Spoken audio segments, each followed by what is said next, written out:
پاسداران انقلاب کے مطابق آبنائے ہرمز میں ایک جہاز بارودی سرنگ سے ٹکرا گیا اور دیگر 2 جہاز واپس مڑ گئے۔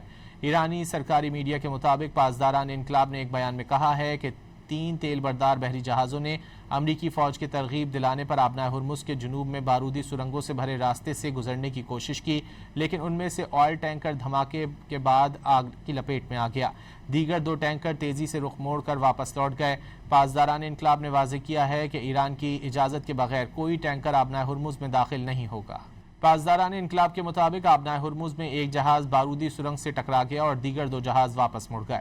ایرانی سرکاری میڈیا کے مطابق پاسداران انقلاب نے ایک بیان میں کہا ہے کہ 3 تیل بردار بحری جہازوں نے امریکی فوج کے ترغیب دلانے پر آبنائے ہرمز کے جنوب میں بارودی سرنگوں سے بھرے راستے سے گزرنے کی کوشش کی، لیکن ان میں سے آئل ٹینکر دھماکے کے بعد آگ کی لپیٹ میں آ گیا۔